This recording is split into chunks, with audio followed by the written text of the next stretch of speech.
It was a country road that had been turned into a lethal race circuit.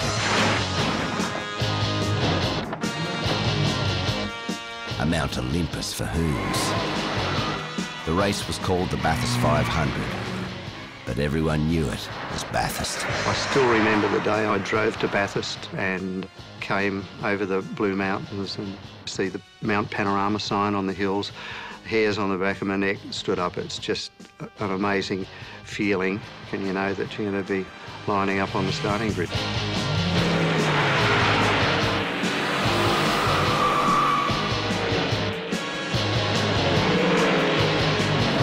Mount Panorama, Bathurst, 9 a.m. with the roar of exhaust. The Bathurst 500 was like a Red X of old. It grew out of the suburbs, and anyone could go racing in their everyday cars.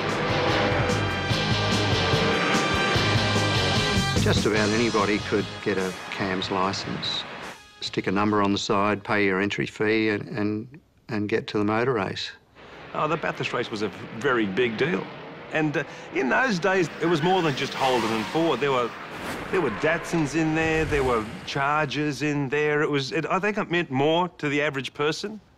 Well, there was a feeling there that wasn't with anything else or any other sport or any other television event. It was something that said, here are cars that I see every day driving around Bathurst with number plates on them too. Get out my way. It wasn't just the boys. Christine Gibson drove a Mini. I distinctly remember enjoying the speed. Manoeuvring the car at speed was just such a thrill. Or else you get your heavy 6 feet of Meanwhile, the leaders have reached halfway, and the Falcons start to present a serious challenge to the Monaro. Fred Gibson drove for Ford in his first Bathurst. At Bathurst in a Falcon HO, if you didn't look after the brakes on that car, they're so fast, and they had drum brakes on the back in the early days, you could have no brakes in an hour in the race. You didn't know any different, but that's what it was like. Yeah. You know, all these class cars all racing together, and these flag marshals coming out, and the pit counter was a wooden fence with the bloke hanging over the wooden fence. That's what it was like.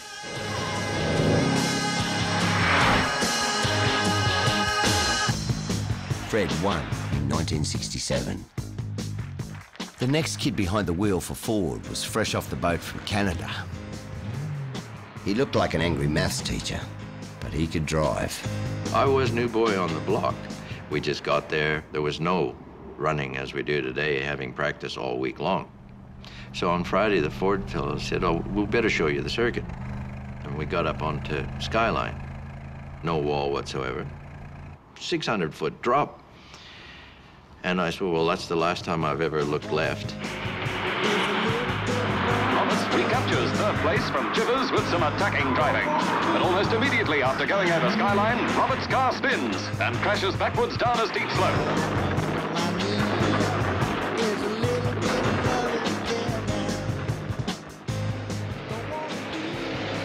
You had to stay on the high side of the hill going up the hill to the mountain, and then you get, to the top.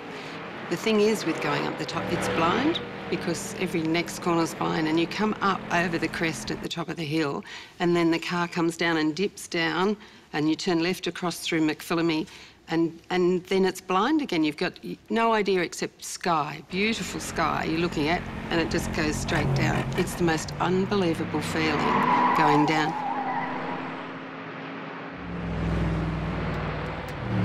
You're coming down the hill, but there might be 2 Falcons and a Mini or whatever. The cars, as you go across the hump, would move across the road from the wind.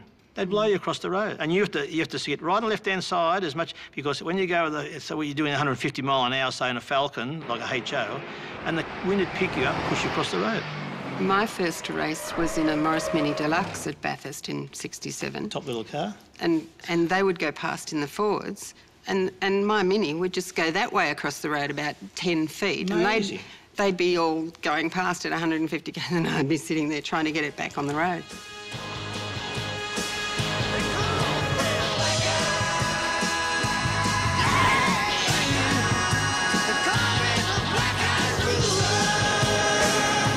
The race was televised live to the nation, and the car companies knew that if they won Bathurst on a Sunday, they sold more cars on a Monday.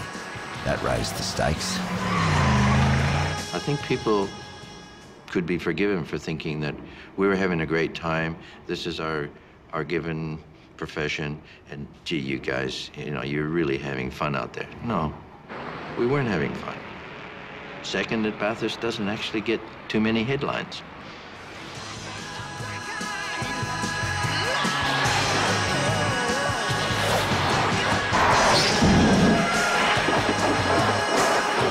Needing only 2 wheels to negotiate Forest Elbow.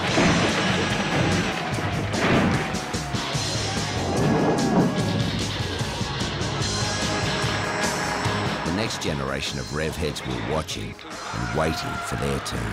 I reckon I was about 8. It was the first thing that I could sit and watch for 8 hours without having any sense of being bored. Even then I sensed the drama, I sensed the excitement, I could sense there was something special about it. And there was that real sort of sense of, I could actually do this. This is something that is so close to what I do every day. It's amazing. Bathurst brought the rivalry of Holden and Ford to every street in the country. The fans were a new species. Bogans, rev heads, call them what you will. They were on their way to burn rubber in the street near you. Cars were racing us into a wild new era, but not everyone would make it around Forest Elbow safely.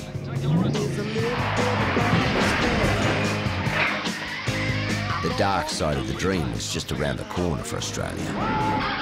The time of the car wars.